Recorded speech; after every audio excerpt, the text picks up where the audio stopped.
A single phone call can destroy everything you've built. For Quentin Rivers, it took exactly 7 words to shatter his entire world. Quentin, he's your son.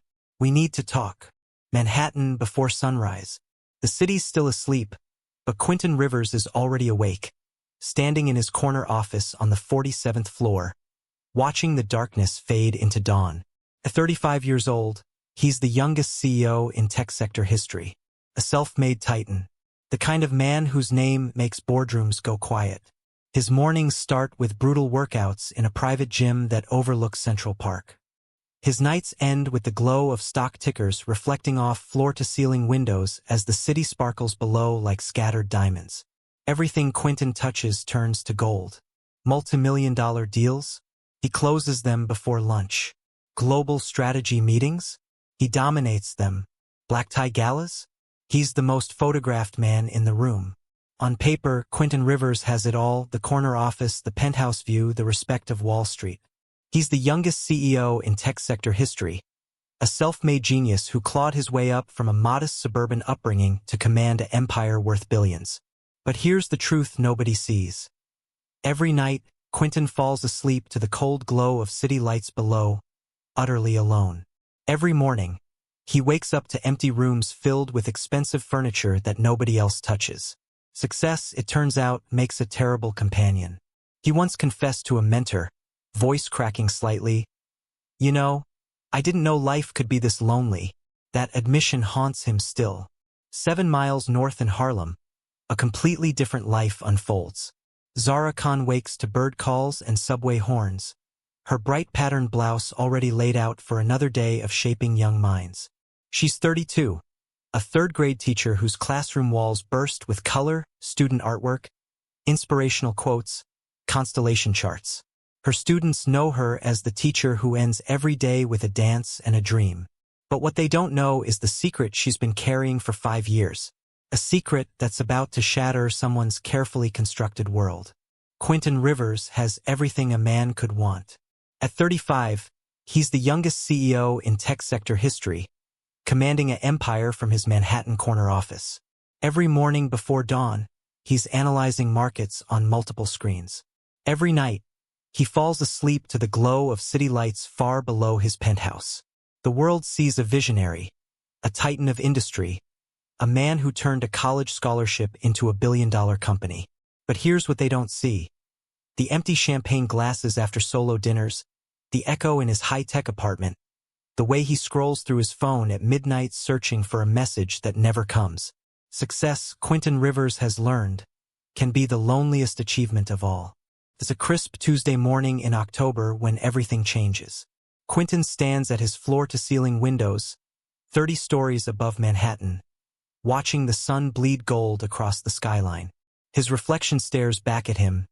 Sharp suit, perfect haircut, hollow eyes. At 35, he has everything, and nothing at all. The markets are up. His company just closed a multi-million-dollar acquisition. But as he sips his third espresso of the morning, scrolling through emails that all say the same thing in different words, he can't shake the feeling that something essential is missing from his carefully constructed empire. This is Quentin Rivers, the youngest CEO in his sector's history, a man who built an empire from a scholarship and a dream. But here's what they don't tell you about success. Sometimes you climb so high, you forget there's a ground beneath you. Sometimes you win everything except the one thing that matters. Quentin's mornings start before the sun touches Manhattan's skyline. 5 a.m. workouts in his high-tech home gym, surrounded by floor-to-ceiling windows overlooking a city that never sleeps. By 6, he's analyzing stock markets on multiple screens, his coffee going cold as he calculates his next move. By 7, he's already responded to emails from 3 different continents. This is the life of a self-made titan, the youngest CEO in his sector's history. First-generation college graduate, MBA scholar, tech visionary, a man who turned a startup in his 20s into an empire employing thousands. But here's the thing about empires. They're magnificent and lonely places to live. Every morning, Quentin Rivers wakes up in a penthouse that overlooks Manhattan like a kingdom. Floor-to-ceiling windows frame the city he's conquered. His high-tech gym, his designer suits, His corner office 50 floors above the street. All of it screams success. But success, he's learned, has a very particular kind of silence. It's the silence of eating sushi alone at midnight, scrolling through emails that never say, "I love you." It's the echo of his footsteps in a penthouse that's immaculate but empty.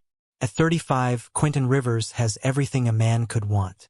Everything except someone to share it with. Picture this.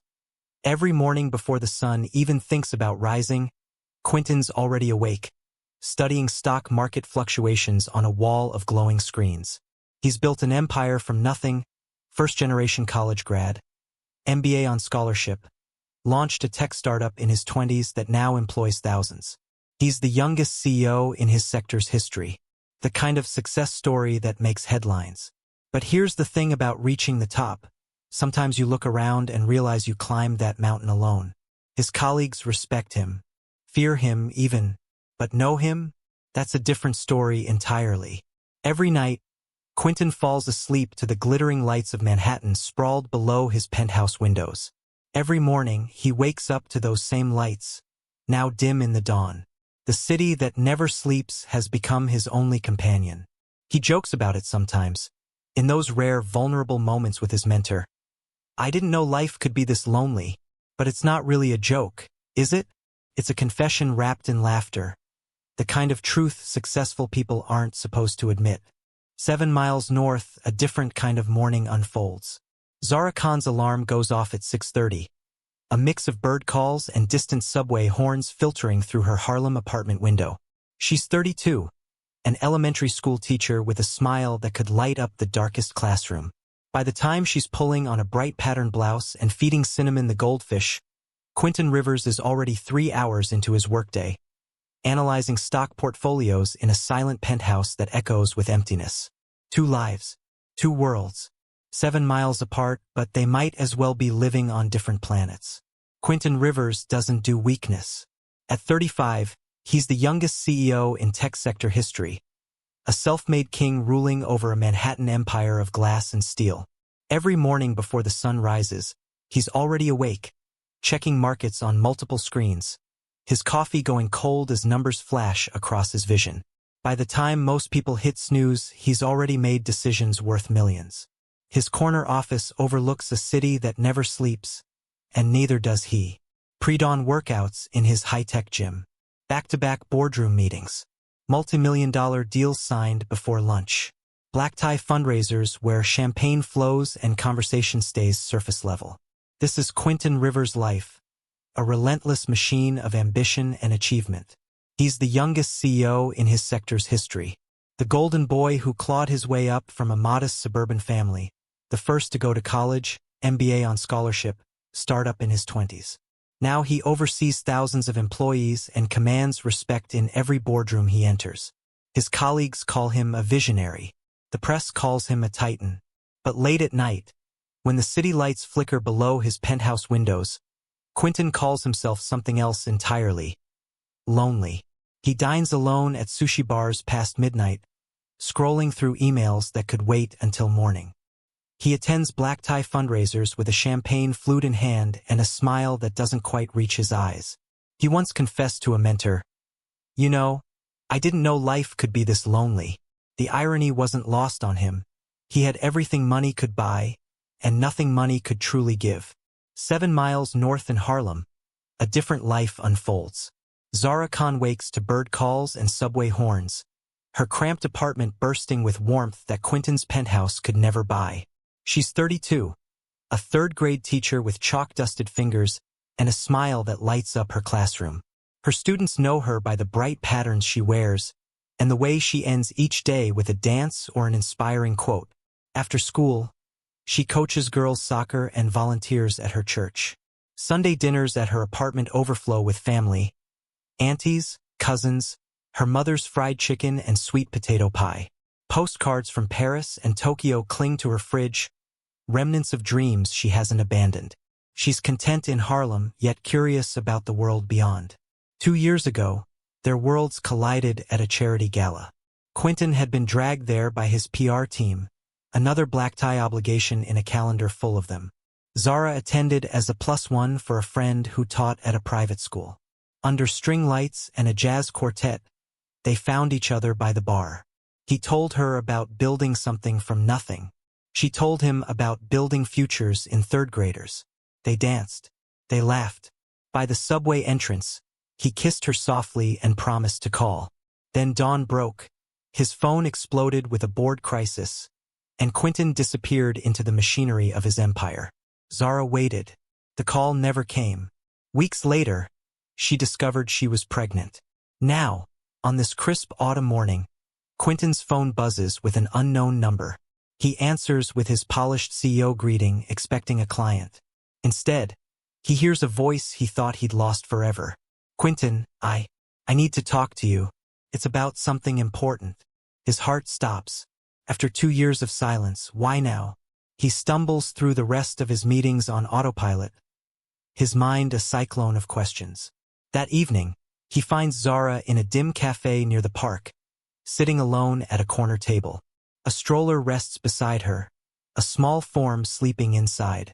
Her eyes are rimmed red when he sits down. Silence stretches between them like a chasm. Then Zara takes a breath that seems to pull air from the entire room. "I discovered I was pregnant, Quentin," she says, voice trembling. 2 years ago, Javier was born. He's your son. She slides a photograph across the table. A 5-year-old boy with curls and big brown eyes stares back at him. A perfect blend of her warmth and his features.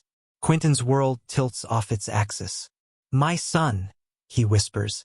The words feel foreign and essential all at once. "You have a son?" "Your son," Zara corrects, tears spilling. "Our son. I was afraid you'd slip away again. But I couldn't keep him from you any longer." Quentin picks up the photo with shaking hands. Every memory of that night floods back. The jazz, her laughter, the way the city lights reflected in her eyes. He'd thought about her 1,000 times, convinced himself she'd moved on, told himself it was better that way. Now he understands how catastrophically wrong he'd been. This child, his child, has been growing up without him. They walk toward Zara's apartment, the evening air thick with unspoken years. Quentin's mind spins through a maze of what-ifs. What if he'd called? What if he'd fought harder against the board crisis? What if he'd chosen her over the deal? "Zara, I'm so sorry," he finally says, voice barely audible. "If I had only known." She squeezes his arm gently. "It's not your fault. I wanted you to know now, when Javier is old enough to understand." That night, Quentin tucks Javier into bed for the first time. The boy, drowsy and trusting, asks when Quentin will change his shirt. Quentin kneels beside the small bed and begins a story about a brave knight. Javier yawns happily, drifting to sleep with Quentin's arm around him. As Quentin watches his son's chest rise and fall in the dim light, one question echoes in the sudden quiet of his transformed life. Can a man who built an empire on ambition learn to build a family on love? 3 weeks after discovering he has a son, Quentin Rivers does something he's never done in his entire career. He cancels a board meeting. Not reschedules. Cancels. His executive assistant stares at him like he's announced he's joining a circus. "Mr. Rivers, this is the quarterly review. The investors." But Quentin's already out the door because Javier has his first soccer game, and for the first time in his life, something matters more than the bottom line. The question is, can a man change his entire identity, or will his old world pull him back into the darkness he's trying to escape? The first morning after the revelation, Quentin wakes up in his penthouse and stares at the ceiling like it belongs to someone else's life. Somewhere in Harlem, a 5-year-old boy is waking up, his son, and Quentin Rivers has no idea what 5-year-olds eat for breakfast. Do they like coffee? No, that's ridiculous. Juice? Milk? He Googles what do 5-year-olds eat at 5:30 in the morning, his billion-dollar brain suddenly useless in the face of basic parenting. The search results mock him with their simplicity. Cereal, fruit, toast. Things he hasn't thought about since his own childhood in that modest suburban house where his mother made pancakes every Saturday. But this isn't about nostalgia. This is about transformation. And transformation, Quentin is learning, is terrifying. He shows up at Zara's apartment at 7 a.m. with bags from an organic grocery store. Probably too many bags. Definitely too much organic kale for a kindergartner. And when Zara opens the door, sleep still in her eyes, she laughs. Actually laughs. Quentin, he's 5, not training for a marathon. But there's warmth in her voice, a crack in the wall she'd built between them. She lets him in. Javier sits at a small table, coloring a picture of what appears to be a dinosaur eating a building. He looks up when Quentin enters, those big brown eyes, his eyes, studying the stranger who suddenly wants to be called Papa. "Did you bring the pterodactyl?" Javier asks, matter of fact, like they've had this conversation before. Quentin freezes. "The what?" "He asked you yesterday if you'd bring his toy pterodactyl from the store," Zara supplies gently. "He left it at the bodega." Quentin doesn't even know which bodega. He doesn't know his son's favorite color, his bedtime, his fears, his dreams. The weight of 5 missing years crashes into him like a wave. But he smiles, forced at first, then genuine, and says, "I'll get that pterodactyl, buddy. I promise." And here's the thing about promises. Once you make them, they start reshaping your life. The next 2 weeks become a crash course in fatherhood that no MBA program ever prepared him for. Quentin sets up a college fund. That part's easy, just numbers and accounts. He buys books about space and animals, fills Javier's room with educational toys that probably cost more than Zara's monthly rent. But the real learning happens in the moments between the grand gestures. It happens when Javier spills juice all over Quentin's $1,500 suit and Quentin has to swallow the instinct to panic. It happens when bedtime becomes a negotiation that would put his toughest board meetings to shame. "Just one more story, Papa. Please, Papa." That word still makes his chest tight. He attends a daycare orientation where he's the only person in a 3-piece suit, surrounded by parents in jeans who seem to know a secret language about nap schedules and gluten-free snacks. A mother asks him, "First time dad?" And Quentin doesn't know how to explain that he's a first-time dad to a 5-year-old. So he just nods and takes notes like he's in a lecture on quantum physics. But parenting, he's discovering, doesn't follow logic. It follows love. And love is messy and inconvenient and utterly transformative. Meanwhile, his office is starting to notice the changes. Conference calls get cut short. He leaves at 6 instead of 9. His secretary catches him watching YouTube videos about how to tie a child's shoe during what should be strategic planning time. Rumors ripple through the glass corridors. Is Rivers losing his edge? Is something wrong? But Quentin can't bring himself to care about the whispers, because for the first time in his life, he's building something that can't be measured in stock prices. Then comes the day Zara walks into his office. Not for a scheduled meeting, nothing about this new life is scheduled, but because Javier wanted to see where Papa works. Quentin's assistant nearly drops her tablet. His junior executives stop mid-conversation, staring at this woman in a bright yellow sundress holding the hand of a small boy who's gazing up at the chrome and glass like it's Willy Wonka's factory.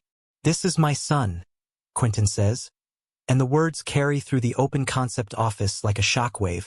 "And this is Zara." You can hear the mental math happening in real time. Son? Nobody knew he had a son. Nobody knew he had anyone. The youngest CEO in tech history, the man who supposedly married his work, has a child? The silence stretches for exactly 3 seconds, an eternity in corporate time, before Quentin's closest colleague, Marcus, steps forward with a grin that's only slightly forced. "Well, aren't you going to introduce us properly?" Javier, bless him, has no concept of awkward corporate dynamics. He walks right up to the floor-to-ceiling windows and presses his hands against the glass. "Papa, we're so high. Are we in the sky?" And just like that, the tension breaks. Someone laughs. Someone else asks Javier if he wants to see the conference room. Within minutes, Zara's charming the executive team with stories from her classroom, and Javier's convinced the head of marketing to play a game involving staplers and imagination. But Quentin sees the glances, hears the whispered conversations that pause when he walks by. This isn't just about adding a family to his life. It's about proving he can balance 2 identities that seem fundamentally incompatible. Can the ruthless CEO and the devoted father exist in the same man? Or does becoming one mean destroying the other? That Saturday, Quentin plans a picnic in Central Park, his first attempt at blending his worlds outside the office. He invites colleagues, Zara invites friends from her neighborhood, and Quentin spends 3 hours the night before Googling how to host a culturally inclusive picnic like it's a merger negotiation. Zara packs her favorites: chicken and waffles, fried plantains, her grandmother's famous cupcakes that taste like brown sugar and heaven. Quentin brings gourmet sandwiches from a place with a Michelin star and lemonade that costs $8 a bottle. The contrast is almost comical. Almost. Javier runs between groups, oblivious to the invisible lines being drawn in the grass. Quentin's colleagues huddle near the expensive picnic blanket he bought from a boutique in Soho, while Zara's friends spread out on colorful quilts that have seen 100 family gatherings. At first, the groups eye each other with polite curiosity. Then Zara does what Zara does best. She bridges gaps. She walks over to Quentin's colleague Sarah with a plate of fried plantains. "You have to try these. My tia's recipe." She says they cure everything from heartbreak to hangovers. Sarah takes one, skeptical at first, then her eyes widen. "Oh my God! These are incredible."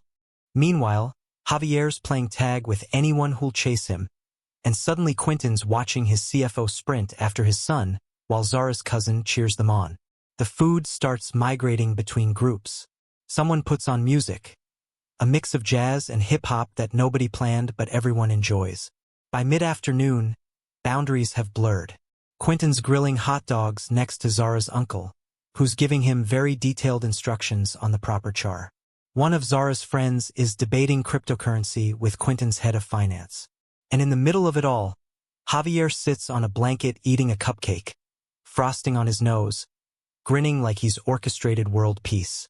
But when the sun starts setting and people pack up, Quentin overhears a conversation that stops him cold. Two of his colleagues, standing just far enough away to think he can't hear. "So Rivers has a secret kid from some fling? That's going to be a PR nightmare." The other responds, "Think this changes his decision-making? Can't be a shark in the boardroom if you're worried about soccer games." The words hit like a gut punch, because they're saying out loud what Quentin's been thinking in his darkest moments. Can he really do both? Or will trying to be a good father make him a weak CEO?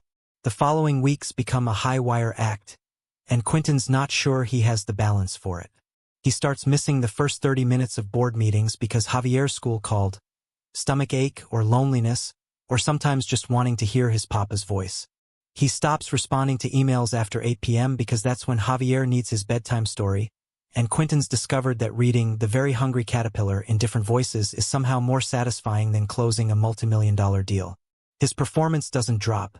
If anything, he's more efficient, more focused during work hours because he knows he needs to leave on time. But efficiency isn't the point. Perception is. And the perception is that Quentin Rivers is going soft. At the annual company conference, the whispers get louder. A senior executive corners him at the bar. "So, Rivers, you've been holding out on us. Secret family and everything. What else don't we know?" There's a sharpness to the question, a probing that goes beyond friendly curiosity. Another colleague, emboldened by martinis, leans in. "You need us to book company babysitters now? Maybe set up a daycare on the executive floor." The jokes have edges. The smiles don't quite reach eyes. Quentin laughs them off, squeezes Zara's hand under the table. She's beside him tonight, stunning in a simple black dress that cost a fraction of what the other executives' partners are wearing, but somehow outshines them all. And he realizes that introducing his family to his professional world means exposing them to its judgment. Every glance at Zara is being catalogued. Every moment with Javier is being analyzed. Are they calculating whether his devotion to his son will cost them quarterly earnings? Probably. Meanwhile, Zara faces her own battlefield. At her church the following Sunday, an elder pulls her aside after service. The woman's face is kind but concerned, the way people look when they're about to deliver uncomfortable truths wrapped in care. "Zara, baby, this man. Is he ready for the responsibility? For a family? These wealthy types, they're not always reliable." Zara feels the weight of community judgment, different from but just as heavy as what Quentin faces. Her world is asking, can you trust him? His world is asking, is she worth the distraction? And both of them are standing in the middle, trying to build something that neither world fully believes in yet. But then Zara's grandmother, a woman who's seen 87 years of life, whose opinion carries more weight than any board vote, pulls Quentin aside one evening. They're at Zara's apartment for dinner, and the old woman studies him with eyes that have witnessed wars and migrations and heartbreaks. He may not come from our roots, she says slowly, each word deliberate, but he loves your baby. I see it. It's not a full endorsement. It's not unconditional acceptance. But it's a crack in the wall, and Quentin takes it like the blessing it is. The real miracle, though, is Javier. Kids have this remarkable ability to adapt to what adults complicate. One morning, Javier wakes up in Quentin's penthouse. They're doing weekends there now, slowly building routines, and he pads into the kitchen where Quentin's attempting to make pancakes. Javier looks up at him, sleep still clinging to his eyes, and says simply, "Papa." Quentin nearly drops the spatula. "Yes, buddy? Can we have chocolate chips in the pancakes?" "Mama says you have to say yes because you're making up for lost time." The kid grins, a negotiator already, and Quentin laughs so hard he does drop the spatula. Did she now? But he adds the chocolate chips, and they eat misshapen pancakes at the breakfast bar while Javier tells him about a dream involving dinosaurs and spaceships, and Quentin thinks, This is what I was missing. But it's not all simple. There are hard nights too. One evening, Javier wakes up screaming from a nightmare, and Quentin rushes to his room, heart pounding, having no idea what to do. Javier's clutching his shirt, sobbing about monsters in the closet, and Quentin, who's negotiated with venture capitalists and stared down hostile takeover attempts, feels utterly helpless. He sits on the edge of the small bed and does the only thing he can think of. He holds his son and whispers, "I'm here, buddy. Papa's here. I'm not going anywhere." The words feel like both a promise and a prayer. Eventually, Javier's breathing steadies. His grip loosens. And in the morning, when those big brown eyes blink open and see Quentin still sitting there, having watched over him all night, Javier smiles. Just smiles. No words needed. But Quentin feels something shift in his chest. A realignment of priorities so fundamental it's like his entire internal compass has been recalibrated. As autumn slides toward winter, they start building traditions, the kind that will define Javier's childhood, the kind Quentin never knew he wanted. Family movie night becomes a Friday ritual. They take over Zara's couch, or sometimes Quentin's ridiculous home theater that Javier calls the spaceship room. With popcorn and pajamas and animated movies that Quentin secretly enjoys more than he'd ever admit. Javier falls asleep between them during the credits, and Quentin and Zara exchange glances over his curly head. Something unspoken passing between them. We're doing this. We're actually building a family. Saturday mornings mean pancakes. Quentin's gotten better at making them, though Zara still teases him about that first batch that resembled hockey pucks, followed by bike rides through Central Park. Quentin buys Javier a small bike with training wheels, red and blue like Spider-Man, and spends an entire Sunday teaching him to pedal. When Javier finally gets it, when he's riding in wobbly circles while Quentin jogs behind him ready to catch him, the boys' laughter echoes through the park like music.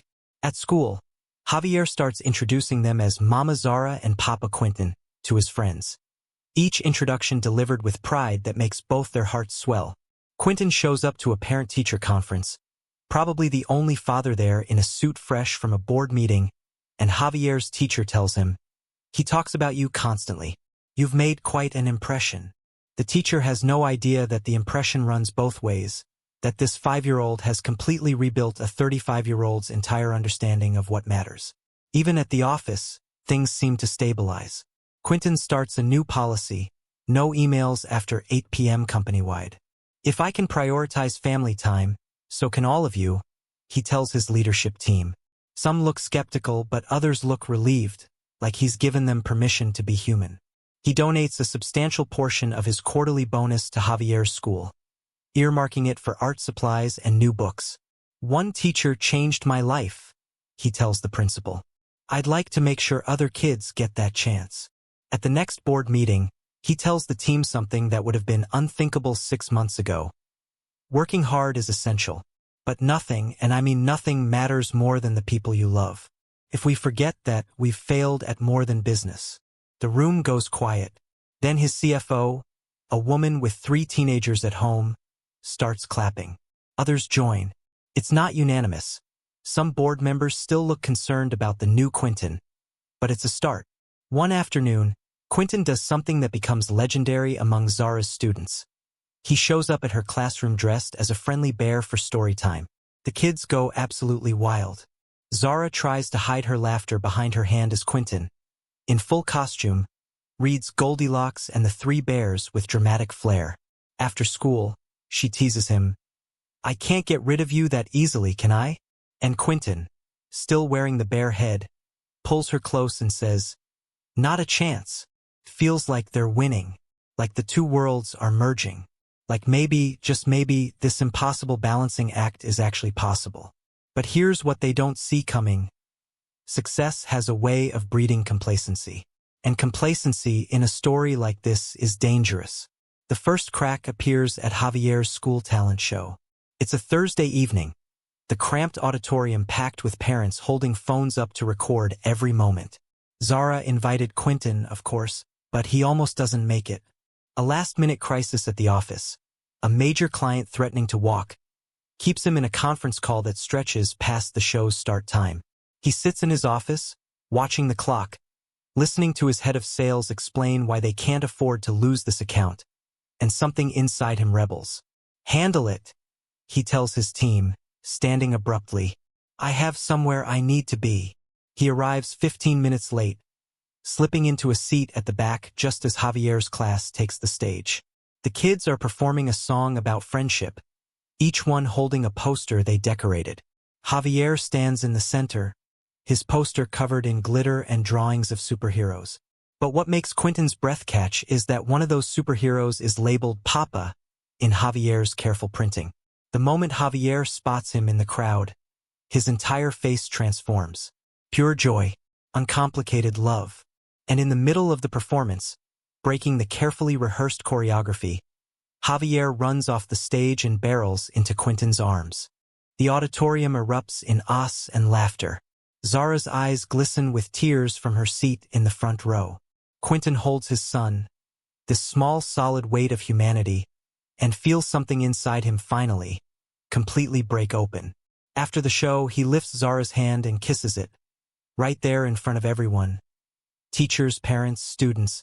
Seeing Javier so happy, "I didn't know I could feel this proud," he tells her.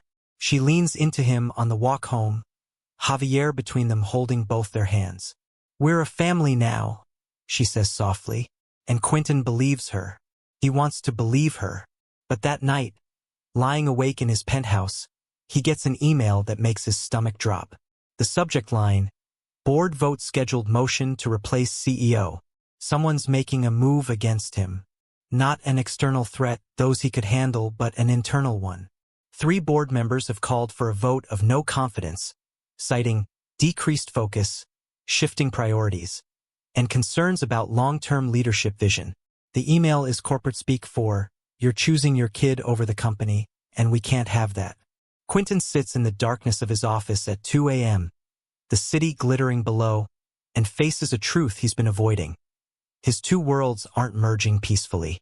They're at war, and he's caught in the crossfire. He could fight this. He could return to the old Quentin, the one who worked 90-hour weeks, who prioritized deals over dinner, who built an empire by sacrificing everything else. That Quentin could crush this boardroom coup before breakfast. But that Quentin would have to miss soccer games. Would have to tell Javier that Papa can't read bedtime stories because Papa has a conference call. Would have to see the light dim in his son's eyes as work became more important than a 5-year-old's drawings. That Quentin would lose his family to save his company. The choice shouldn't be this hard. But when your identity has been wrapped up in success for 35 years, when CEO has been your defining characteristic, choosing to be Papa first feels like stepping off a cliff into darkness. Quentin paces his office, looking at framed photos of company milestones on one wall, and a new photo, one Zara took of him and Javier at the park, sitting on his desk. Two versions of himself, separated by wood and glass and impossible choices. Meanwhile, Zara fights her own battles. At her next community meeting, someone raises concerns, delicately but concerns nonetheless, about outside influence in the neighborhood. They don't say Quentin's name, but everyone knows who they mean. These wealthy types, they come in, they change things. One longtime resident says, "Is he going to try to gentrify us out? Buy up buildings? Turn this into another Manhattan playground?" Zara stands, her voice steady but her hands shaking. He's not trying to change anything. He's just trying to be a father. That's all. But doubt creeps in. Late at night, after Javier's asleep, she lies awake wondering, am I naive? Is this sustainable? Can a man who built skyscrapers really be content in her small Harlem apartment? Can someone whose daily decisions affect thousands of employees really show up for one small boy's everyday needs? The pragmatic part of her, the part that raised a child alone for 5 years, whispers warnings.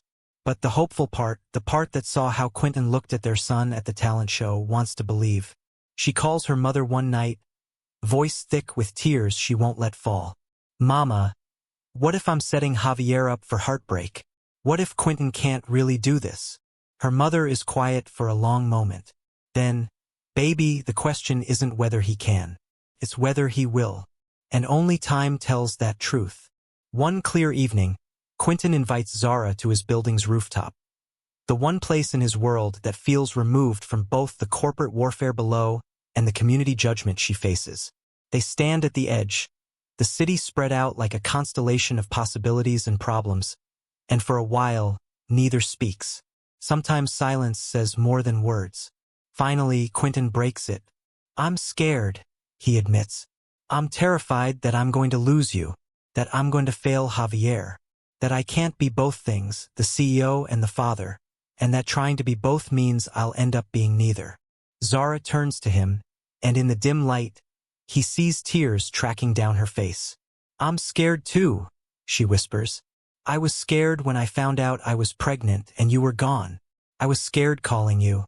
I'm scared every day that you're going to wake up and realize this life, our life, isn't enough. That we're not enough." "You're more than enough," Quentin says fiercely. "You and Javier, you're everything.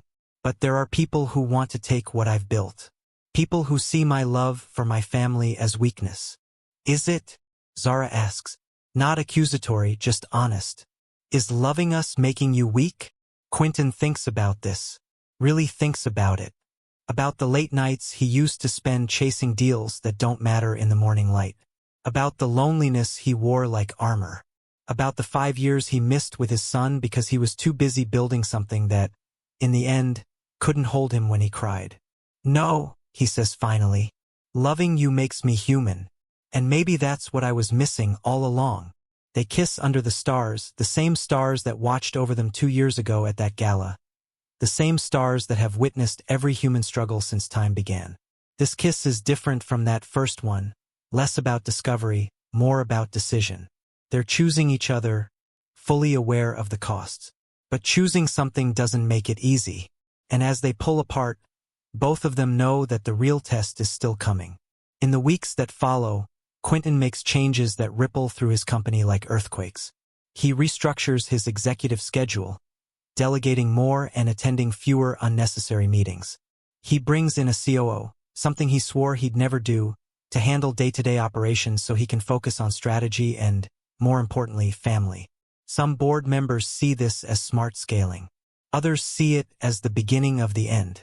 He also starts bringing his worlds together more intentionally. Javier visits the office regularly now, not as a secret or a surprise, but as a presence. There's a small desk in the corner of Quentin's office where Javier can draw while Papa works.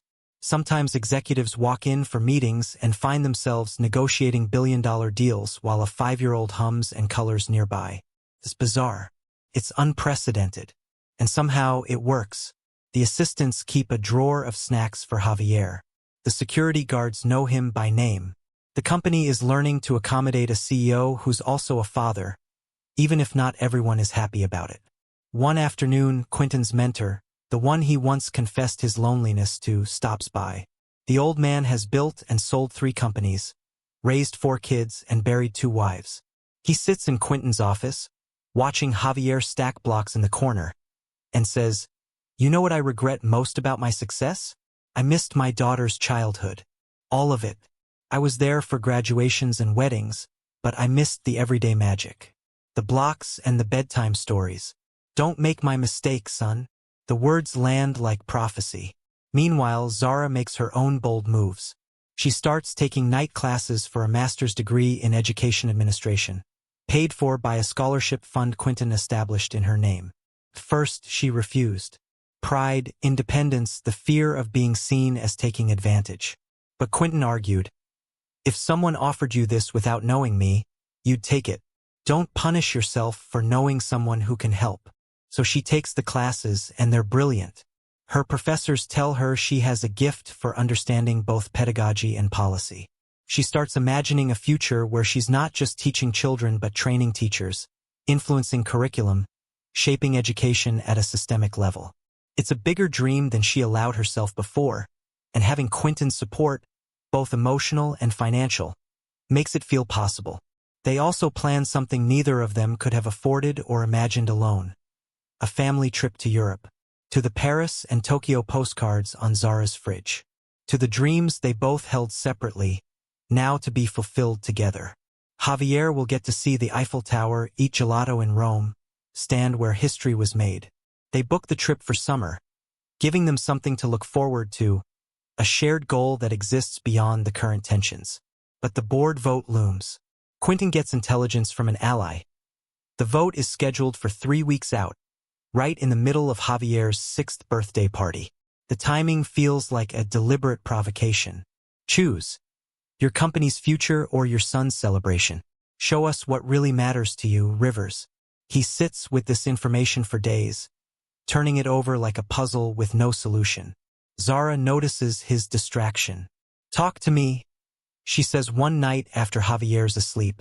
There in her apartment, the small space that Quentin has come to love more than his penthouse. He tells her everything: the vote, the pressure, the impossible timing. "They want me to choose," he says. "Company or family, empire or love. And the hell of it is, I know what I should choose. I know what you'd want me to choose. But if I lose the company, if I lose what I've built, you'll still have us," Zara finishes. Is that not enough? It's the most important question anyone has ever asked him. Is love enough? Can family fill the space that ambition has occupied for 35 years? Can being Papa Quentin satisfy the man who built an empire? He doesn't have an answer yet, and that terrifies both of them. That weekend, Javier asks Quentin a question that cuts through all the complexity with childlike clarity. They're building a fort out of couch cushions, Javier's favorite activity, when the boy pauses and looks at him seriously. "Papa, are you happy?" Quentin blinks, caught off guard. "What do you mean, buddy?" "Mama says when you're happy, you smile with your eyes. Are your eyes smiling?" Out of the mouths of babes. Quentin looks at his son, this miraculous human who exists because of one night and 5 years of choices, and he realizes, when he's here, his eyes do smile. When he's at the office obsessing about board votes and quarterly earnings, they don't. "Yeah, buddy," he says, pulling Javier into a hug. "When I'm with you, my eyes are smiling. Then you should be with me more," Javier says simply, like he's solved a math problem. If only it were that simple. But maybe, just maybe, it is. That night, Quentin makes a decision. He drafts an email to the board, his finger hovering over the send button for a full hour. The message is simple. I will not be attending the vote. I will be at my son's 6th birthday party, celebrating the greatest achievement of my life. If you choose to replace me, I understand. But I will not choose this company over my family ever again. I built an empire, but my son is building me into a better man. And that's the only legacy that will matter when I'm gone. He doesn't send it yet. He wants to talk to Zara first. Needs to make sure she understands what this could mean, the financial implications, the public scrutiny, the way their lives might change if he's no longer the CEO of a billion-dollar company. But as he sits there, his phone lights up with a text from Zara. Javier asleep. Missing you. Come home. Come home. Not come over. Home. And Quentin realizes his home isn't a penthouse or a corner office. It's wherever Javier and Zara are. Everything else is just buildings and bank accounts. He grabs his coat and heads to Harlem. The email still unsent, but the decision already made in his heart. But before he reaches Zara's apartment, his phone rings. It's his mentor again. Quentin, I heard about the board vote. You know there's a way to fight this, right? You could. I'm not fighting it, Quentin interrupts. I'm choosing my family. Silence on the line. Then, you're sure? Because once you send that message, whatever message you're planning, there's no taking it back. Your career, everything you've built, will still be there in some form, Quentin says. But Javier's childhood won't wait. His 6th birthday happens once. If I miss it for a board meeting, what does that teach him about what I value? What does it teach me? More silence. Then his mentor laughs. A sound like relief and pride mixed together.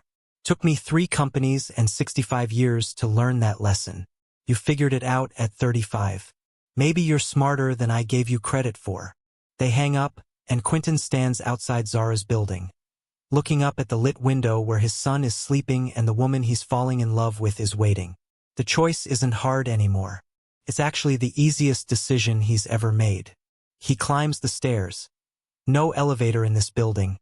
Something that used to bother him and now feels charming, and knocks softly. Zara opens the door, and before she can speak, he says, I'm choosing you, both of you. Whatever happens with the company, whatever the board decides, I'm choosing this. I'm choosing us. She pulls him inside, into the warmth of a home that's small and imperfect and filled with more love than any penthouse could hold. But the question remains, hanging in the air like a storm about to break. Can you really have it all, the empire and the family, the power and the love? Or does choosing one always mean losing the other? And more importantly, what kind of man is Quentin Rivers becoming in the space between who he was and who he wants to be? So here's the question that haunted Quentin Rivers every single night as he stood on his rooftop overlooking Manhattan. Could a man who'd spent 15 years building walls actually learn to build bridges? Could someone who'd mastered the art of the deal master the infinitely harder art of simply being present? Because here's the thing about transformation. It's not a single moment of clarity under the stars. It's not one kiss that changes everything. It's what happens next, in the ordinary moments, when the cameras aren't rolling and nobody's watching. It's what happens when you have to prove, day after day, that you've actually changed. And for Quentin, those tests were coming faster than he could have imagined. The Friday after their rooftop confession became what Zara would later call the first domino. She suggested something radical, something that terrified Quentin more than any hostile boardroom takeover. Family movie night. Not a one-time thing. A ritual. Every single Friday, no exceptions, no matter what merger was pending or what crisis was brewing in Singapore. Quentin stood in his penthouse that Thursday night, staring at his calendar. A wall of back-to-back meetings, conference calls spanning 4 time zones, a corporate dinner with potential investors. He picked up his phone and did something he'd never done in 15 years of building his empire. He canceled everything scheduled for Friday evening. His assistant's response came back in seconds. Are you feeling okay, Mr. Rivers? He smiled at his phone and typed back, never better. That first Friday, Quentin showed up at Zara's Harlem apartment with bags of groceries. He had no idea how to cook and a selection of movies he'd Googled as appropriate for 5-year-olds. Javier opened the door in Spider-Man pajamas, his eyes going wide when he saw Quentin standing there with his armful of supplies. Papa came, he shouted back into the apartment, and something in Quentin's chest cracked open at the word, Papa. Not father, not daddy, but Papa, claimed and certain. Zara appeared in the doorway, flour dusting her hands, that smile playing at her lips. You actually came, she said, and there was relief in her voice that made Quentin realize just how fragile this new thing between them still was. How easily it could shatter if he chose his old life over this new one. I said I would, he replied, stepping inside. I'm here, and I'm not going anywhere. They made popcorn. Well, Zara made popcorn while Quentin burned the first batch, and Javier laughed so hard he fell off his chair. They sprawled across Zara's worn couch, Javier wedged between them, clutching a bowl bigger than his head, and watched a movie about talking animals that Quentin wouldn't remember a single plot point from because he spent the entire time watching his son's face light up at every joke, every plot twist, every moment of cartoon magic. Halfway through, Javier's head drooped onto Quentin's shoulder, his breathing evening out into sleep. Zara reached across their son's sleeping form and took Quentin's hand. They sat like that, connected across the child they'd made, and Quentin thought, this is what I've been missing. Not the movie, not even the popcorn. The weight of a child's trust, the warmth of a woman's hand, the sense that you're exactly where you're supposed to be. But here's what nobody tells you about building a new life. The old one doesn't disappear quietly. That following Monday, Quentin walked into his corner office to find his executive board waiting with expressions that could freeze champagne. The senior vice president spoke first, his voice clipped and professional. Quentin, we need to discuss Friday. You missed the investor dinner. Do you have any idea how that looked? Quentin set down his briefcase slowly, meeting each pair of eyes around the table. I was with my family, he said simply. The words hung in the air like a confession. Your family? The CFO leaned forward, confusion creasing his brow. Since when do you have a family? And there it was, the moment Quentin had to choose between the man he'd been and the man he was becoming. He could minimize it, apologize, promise it wouldn't happen again. Or he could do something terrifying, tell the truth. I have a 5-year-old son named Javier, Quentin said, his voice steady despite his racing heart. I only found out about him recently. And yes, I have a family now. Every Friday evening is theirs. That's not negotiable. The silence that followed could have swallowed sound itself. Then his mentor, the one man in that room who'd heard Quentin's confession about loneliness years ago, started clapping slowly. About damn time, Rivers, he said with a grin. We were wondering when you'd figure out there's more to life than quarterly reports. The tension broke, but not completely. Later that day, the CFO pulled him aside. Look, Quentin, we're happy for you. Really. But this company doesn't run itself. You can't just disappear every Friday. Quentin looked at him. This man who'd divorced twice, whose kids barely spoke to him, who lived in his office more than his home. Watch me, Quentin said quietly, because I'm about to show you that you can build an empire and a family. And maybe, just maybe, you need the family to make the empire worth having. So could Quentin actually pull this off? Could he really balance the crushing demands of a billion-dollar company with the simple needs of a 5-year-old who just wanted his papa to read bedtime stories? The answer started revealing itself in unexpected ways. Saturday mornings became sacred, pancake breakfasts that Quentin learned to make from YouTube videos, though his first attempts were disasters that had Javier giggling into his orange juice. Papa, these look like clouds, Javier would say, poking at the misshapen lumps on his plate. Not the fluffy kind, the scary storm kind. But Quentin kept trying, and by the 4th Saturday, he'd figured out the right heat, the right flip, the right moment to add the chocolate chips that made Javier's eyes shine. After breakfast, they'd bike through Central Park. Quentin on a rental bike he felt ridiculous riding, Javier on his small red bicycle with training wheels, Zara coasting between them like a bridge connecting two shores. One Saturday, Javier wobbled on his bike and crashed into a park bench. Quentin's CEO instincts kicked in. Assess the damage, solve the problem, move forward efficiently. But Zara caught his arm before he could rush over. Watch, she whispered. Javier sat there for a moment, tears welling up, lower lip trembling. Then he looked back at them, not for rescue, but for reassurance. Quentin gave him a thumbs up. You got this, buddy, he called out. And Javier, wiping his eyes with the back of his hand, climbed back on that bike and kept riding. Later, Quentin asked Zara why she'd stopped him. Because he didn't need you to fix it, she explained as they walked. He needed you to believe he could fix it himself. That's the harder kind of love, the kind that trusts instead of controls. Quentin thought about that all week. How many problems had he solved in his life that people needed to solve themselves? How much had he fixed when he should have just believed? But the real test came when both worlds collided in ways Quentin couldn't control. At school, Javier proudly introduced Quentin during a parent career day. "This is my papa," he announced to his third-grade class, chest puffed out with pride. "He's a CEO.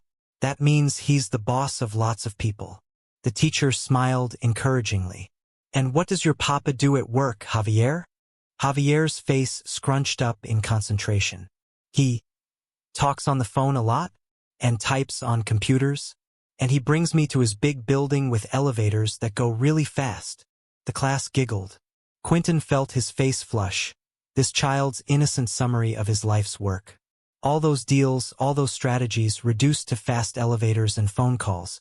But then Javier added, voice dropping to a stage whisper, "But the best part is when he comes home and reads me stories with funny voices. He does a really good dragon." The classroom erupted in laughter, and Quentin found himself laughing too. Because maybe that was the point. Maybe the funny dragon voice mattered more than the boardroom presentations. Maybe being good at bedtime stories was a better measure of success than being good at hostile takeovers. Yet even as Quentin was learning to be present, doubts crept in during the quiet hours. Late one night, unable to sleep, he found Zara on her apartment balcony, wrapped in a blanket, staring at the Harlem streets below. "Can't sleep either?" he asked, settling beside her. She shook her head. "I keep waiting for the other shoe to drop," she admitted. "For you to wake up one day and realize this life is too small for you. That we're too small." Quentin took her hand. "You want to know what scares me?" he said. "It's not that this life is too small. It's that I'll mess it up. That I'll miss something important because I'm stuck in a meeting. That Javier will stop saving his stories for me because I'm not around enough to hear them. That you'll look at me one day and see the man who disappeared for 2 years, not the man who's trying like hell to stay." Zara turned to him, her eyes reflecting the streetlights. "Then we're both scared of the same thing, that this won't last. But maybe that's okay. Maybe being scared means we know how much we have to lose." She paused, then asked the question that would change everything. "So what do we do about it?" And that question, what do we do about it, became the foundation of everything that followed. They started having Sunday planning sessions, sitting at Zara's kitchen table with coffee and calendars, mapping out their weeks like military campaigns. Quentin's assistant learned to block off non-negotiable family time. Zara learned to text him her class schedule so he could surprise Javier with pickup duty. They built systems, created backup plans, and most importantly, they talked. About everything. About the scary parts and the beautiful parts and all the messy parts in between. Then came the moment that proved they'd turned a corner. Javier's school announced its annual talent show, and Javier, with the fearless confidence of a 5-year-old, decided he wanted to perform. "I'm going to sing," he declared at dinner one Friday night, "and Papa has to come watch." Quentin's stomach dropped. The talent show fell on the same evening as the company's quarterly presentation to shareholders. The biggest night of the fiscal year, the night that determined bonuses and stock prices and whether investors kept faith in his leadership. Missing it would be corporate suicide. He opened his mouth to explain this to his son, to find some gentle way to say that this one time, this one important time, he couldn't make it. But then he saw Javier's face. Open, hopeful, utterly certain that his papa would be there because papas showed up. That's what they did. "I'll be there," Quentin heard himself say. "Front row, buddy. I promise." After Javier went to bed, Zara asked if he was sure. "That's your biggest presentation of the year," she said carefully. "I know how much your company depends on that night." Quentin pulled her close. "My son depends on me being there more," he said. "The company will survive one presentation without me. But Javier, he'll remember whether I showed up or I didn't. And I'm done being the guy who doesn't show up." So Quentin did something unprecedented in his 15-year career. He delegated. He trained his executive team, prepped them within an inch of their lives, and handed them the reins for the most important presentation of the year. His board thought he'd lost his mind. His CFO tried to talk him out of it 3 separate times. But Quentin was immovable.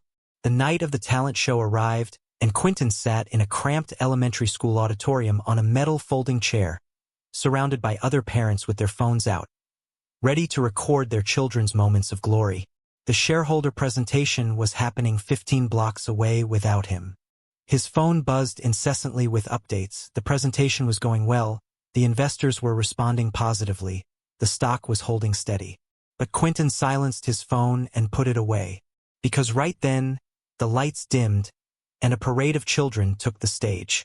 There were off-key songs and wobbly dance routines and one memorable magic trick that ended with someone's pet rabbit escaping into the audience. Then Javier walked onto that stage, looking tiny under the spotlight, and Quentin's heart climbed into his throat. Javier started singing a song about sunshine and friendship that they'd practiced every night for 2 weeks. His voice wavered on the high notes, and he forgot the words halfway through the second verse. But none of that mattered because when Javier looked out into the audience and found Quentin's face in the crowd, his entire being lit up. In the middle of his performance, Javier did something totally unrehearsed. He ran to the edge of the stage, pointed directly at Quentin, and shouted, "That's my papa!" He came. Then he ran back to center stage and finished his song with renewed confidence. The audience chuckled warmly. Zara, sitting beside Quentin, was crying. And Quentin? He realized in that moment that he'd spent 15 years chasing the wrong definition of success. Because this cramped auditorium, this off-key song, this child's unshakable faith that his papa would show up, this was what winning actually looked like. After the show, Quentin lifted Javier onto his shoulders, and they walked out into the cool evening air. "Papa, did you see me?" Javier asked for the 7th time. "Did you see my whole song?" "I saw every second," Quentin assured him. "You were incredible. Even when I forgot the words? Especially then. You know why? Because you kept going. That takes courage, buddy." Later, after Javier was asleep, Quentin checked his phone. The presentation had been a massive success. The stock was up. The investors were thrilled. His executive team had handled everything flawlessly. And Quentin realized something profound. The company didn't need him to function. It needed him to lead, sure, but it didn't need him to be there every single second. His son, though? His son needed him in a way that was non-negotiable and irreplaceable. That night, Quentin walked Zara home through the Harlem streets. They didn't talk much, just walked hand in hand while the city hummed around them. At her door, Zara turned to him. "You showed up," she said simply. "I never doubted you would," Quentin replied. "Liar," she laughed. "You doubted yourself right up until you walked into that auditorium."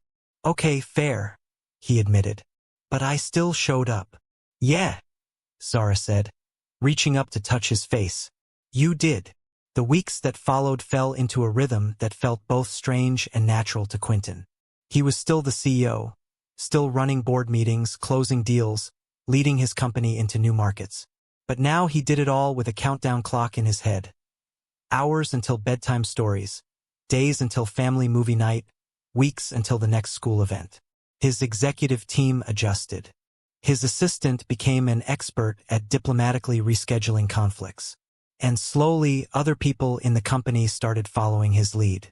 The VP of sales started leaving at 5 on Wednesdays for his daughter's soccer games. The head of marketing began working from home on Fridays. People whispered about the change in their CEO, some admiringly, some skeptically. But Quentin's performance metrics stayed strong. The company continued growing, and gradually, a new culture began to emerge. One where success meant something bigger than just profit margins.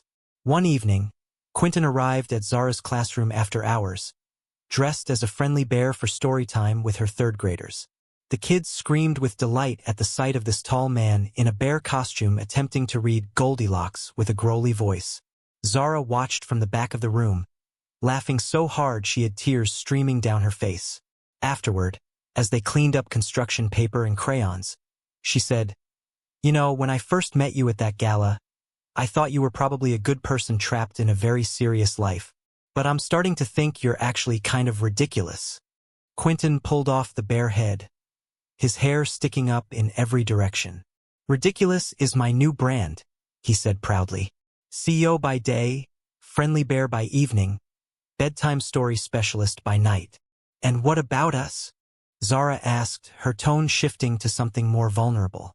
What are we in all of this? Quentin set down the bare head and closed the distance between them.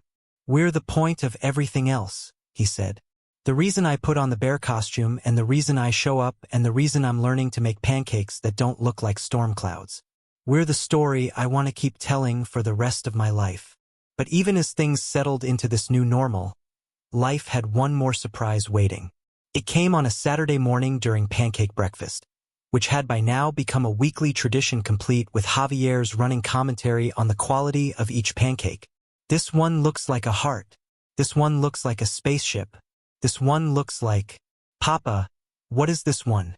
Zara had been quieter than usual that morning, picking at her food, a small smile playing at her lips whenever she caught Quentin watching her. Finally, Javier abandoned his pancake examination to watch cartoons in the living room, leaving them alone in the kitchen. Quentin reached across the table for Zara's hand. You okay? He asked. You've been somewhere else all morning. Zara took a deep breath, and Quentin recognized the look on her face. Nervous, excited, terrified, hopeful all at once. I'm pregnant, she said simply. We're having another baby. The world stopped spinning for exactly 3 seconds. Then it tilted sideways and rearranged itself into something new. Quentin's coffee mug froze halfway to his mouth. His mind, usually so quick with calculations and strategies, went completely blank. Then it flooded with everything at once. Joy, terror, wonder, responsibility, love. There's going to be. He couldn't finish a coherent sentence. Zara laughed, tears spilling over. Yeah. All of those things. Quentin stood up so fast his chair fell backward. He rounded the table and pulled Zara into his arms, holding her like she might disappear if he let go. We're having a baby, he whispered into her hair. I'm going to be there this time. From the beginning. I'm going to be there.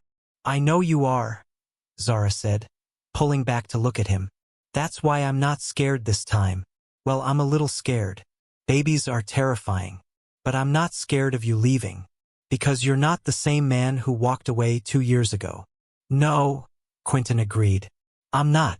I'm better. Because of you. Because of Javier. Because of this family we're building. When they told Javier later that day, his reaction was everything they could have hoped for and more. First confusion. Where's the baby? Then understanding. In Mama's tummy? Then pure, unbridled joy. I'm going to be a big brother. I can teach the baby everything. Like how to ride bikes and which pancakes are the good ones, and how Papa does the dragon voice. He jumped up and down so enthusiastically that the downstairs neighbors probably wondered if someone was playing basketball indoors. Quentin and Zara looked at each other over their son's bouncing head, sharing a moment of pure gratitude for this chaotic, unexpected, beautiful life they were creating together. But becoming a father of two meant Quentin had to make even bigger changes to how he balanced work and family. He started implementing radical policies at his company.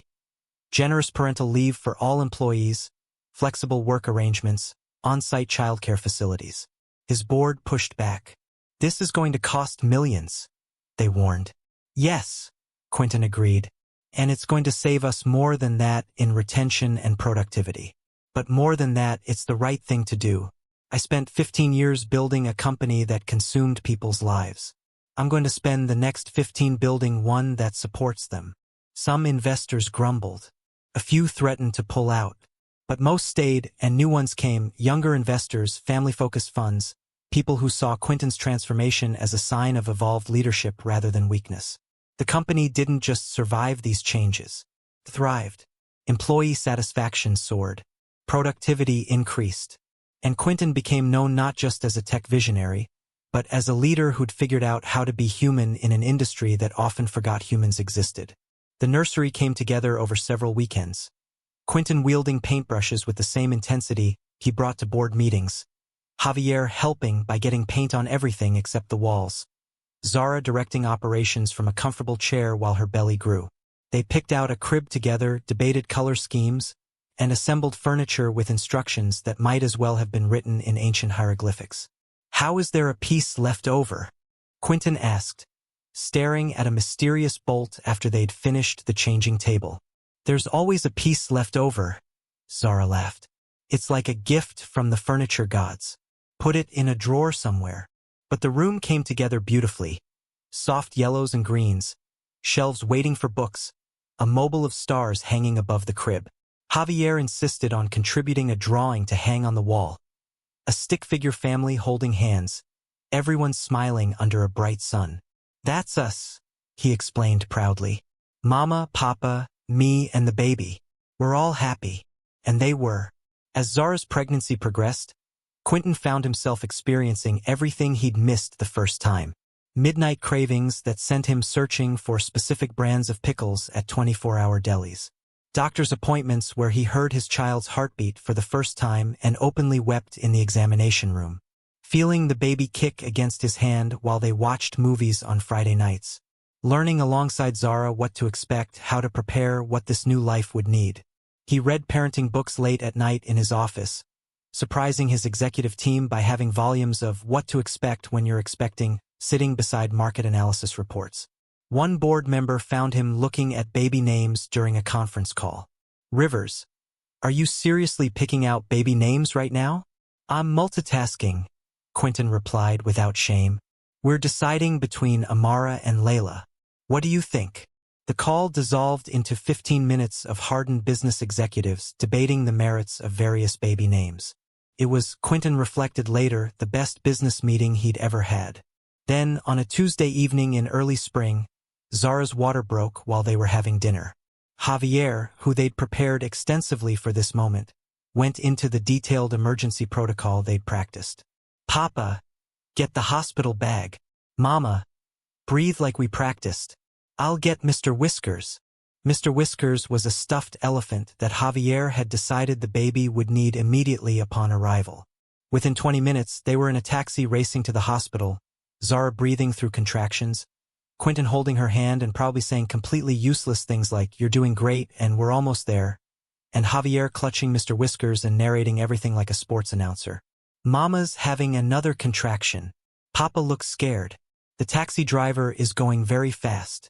This is exciting." The taxi driver, to his credit, took it all in stride and even refused to accept payment when they arrived at the hospital. "Good luck," he called after them.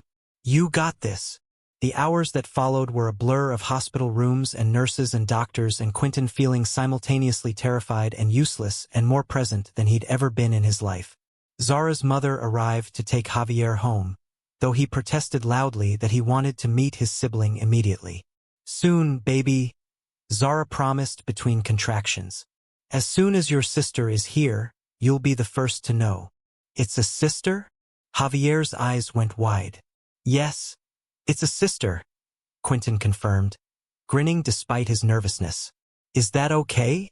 "That's perfect," Javier declared. "I'm going to teach her everything. Like how to—" "Javier," Zara's mother interrupted gently. "Let's let Mama focus now. We'll come back in the morning." After they left, it was just Quentin and Zara and the medical team and the waiting.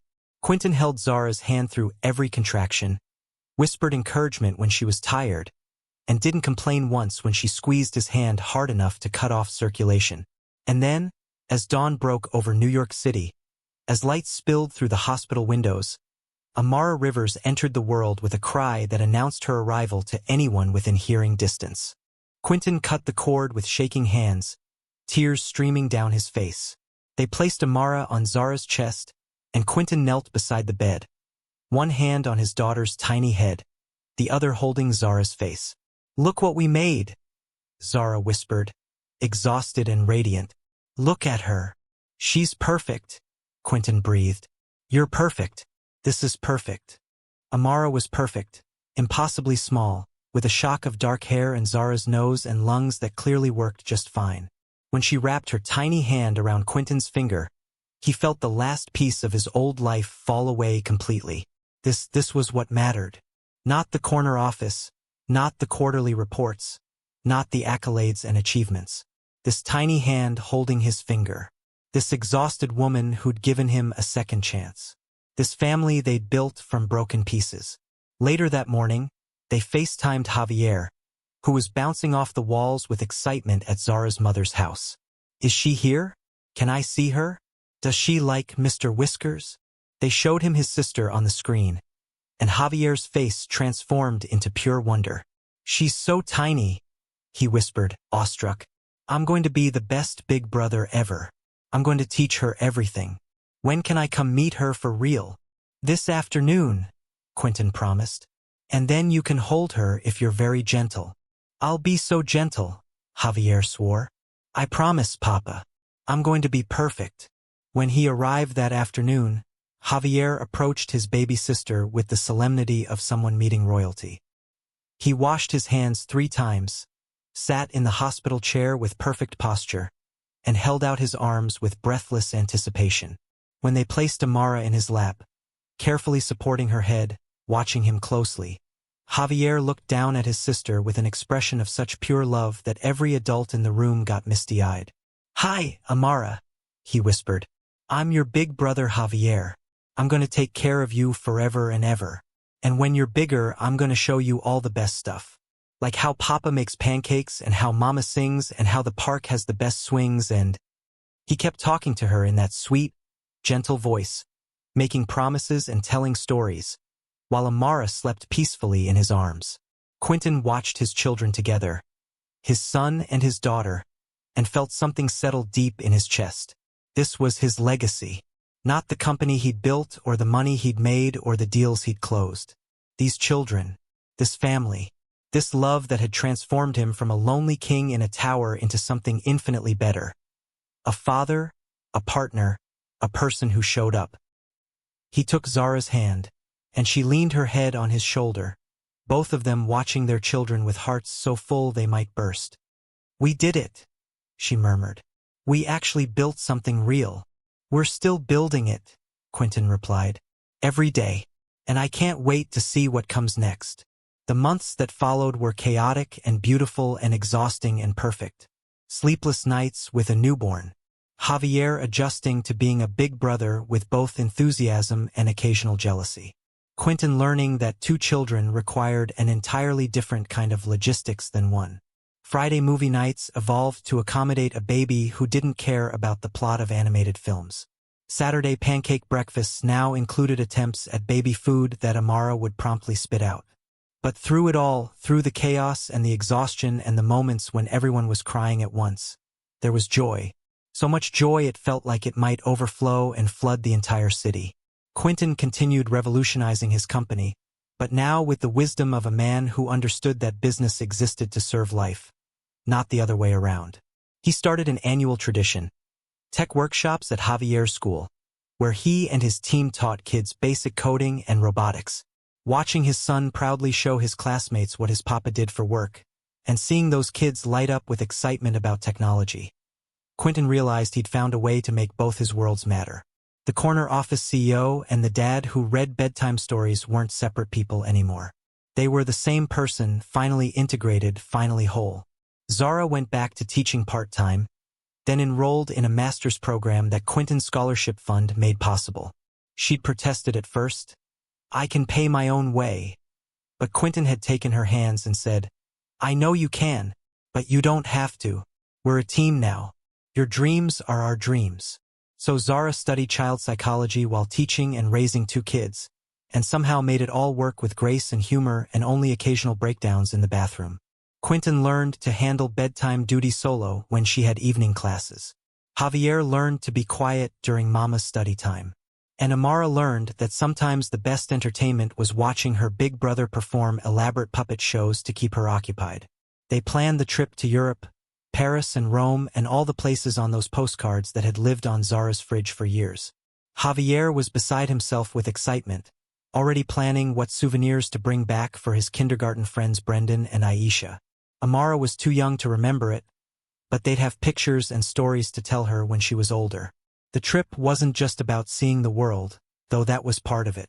It was about showing their children that dreams could come true when you worked together, when you supported each other, when you refused to let life's complications steal your sense of wonder. On Amara's first birthday, they threw a party in the same community center where they'd celebrated Javier's 6th birthday months earlier. Both families came, Quentin's small circle of friends from work and Zara's extensive network of aunties, cousins, and church family. The cultural fusion that had once seemed daunting now felt natural. Biryani and barbecue, Bollywood music and jazz, conversations mixing Urdu and English and Spanish and corporate jargon. Javier ran around with his friends, proudly declaring himself the best big brother in all of New York. Amara destroyed her birthday cake with the enthusiastic chaos only a 1-year-old can muster, getting frosting in her hair and on everyone within a 3-foot radius. And Quentin stood with his arm around Zara, watching their combined families celebrate together, and thought about how far they'd all come. "Remember when you called me that day?" he asked Zara quietly, under the noise of the party. "That phone call that changed everything?" "I was terrified," she admitted. "I thought you'd be angry, or worse, indifferent." "I was terrified too," Quentin said. "I thought I'd missed my chance at this. At you, at Javier, at having a real family. I thought my life was set. That corner office, those empty evenings, that loneliness." "And now?" Zara asked, though she was smiling because she already knew the answer. "Now I know what success actually looks like," Quentin said, pulling her closer. "It looks like this, messy and chaotic and absolutely perfect. It looks like Javier trying to teach Amara how to do a cartwheel even though she can barely walk. It looks like your mother arguing with my mentor about the best way to make samosas. It looks like us building this beautiful, complicated, blended life one day at a time." As the party wound down and families started heading home, Quentin helped clean up while Zara put an exhausted Amara down for a nap. Javier, still wired on cake and excitement, helped collect cups and plates, chattering nonstop about how this was the best party ever and could they do it again tomorrow. Quentin ruffled his son's hair and said, "Buddy, we've got a whole lifetime of parties ahead of us." And he meant it. Not just birthday parties, but all of it. The Friday movie nights and Saturday pancakes, the school plays and scraped knees, the triumphs and disappointments, the ordinary moments that added up to an extraordinary life. This was the legacy he was building now, and it was worth more than every deal he'd ever closed. The story of Quentin Rivers didn't end with a shocking phone call. That call was just the beginning, the moment when a lonely man in a tower got a second chance at life. What came after was the harder part. Showing up, day after day, choosing love over ambition, connection over isolation, family over empire. But here's what Quentin learned through it all. You don't have to choose between success and family, between achievement and presence, between building something great in the world and building something great at home. You just have to redefine what success means. You have to let yourself be transformed by love instead of running from it. You have to show up, even when it's hard, especially when it's hard. Because in the end, none of us are remembered for the deals we closed or the money we made or the titles we held. We're remembered for how we loved, for whether we showed up, for the family we built and the lives we touched and the moments we chose to be present for instead of checking our phones or rushing to the next meeting. Quentin Rivers learned this lesson later than some, but not too late. Never too late. And in learning it, he discovered something precious. That the life he'd been searching for in corner offices and stock reports had been waiting for him all along, 7 miles north in Harlem, in a tiny apartment filled with laughter and love. So here's my question for you. What shocking phone call are you waiting for to change your life? What moment of truth do you need to finally choose the people you love over the things you think you need? Because here's the truth. You don't need a surprised child to realize that success without connection is just a fancy word for loneliness. You don't need a crisis to start showing up for the people who matter. The question isn't whether you'll get a second chance like Quentin did. The question is whether you'll take the chances you already have right now, today, to build the life that actually matters. Drop a comment below and tell me. If you got a phone call tomorrow that changed everything, what would you want it to be? What part of your life needs transformation? And most importantly, what's stopping you from making that change yourself right now without waiting for the phone to ring? Share your story. Let's build something real together. And if this story moved you, hit that like button and subscribe, because we've got more stories about real transformation, real love, and real life coming your way. Don't just watch these stories. Let them change you. That's when the real magic happens.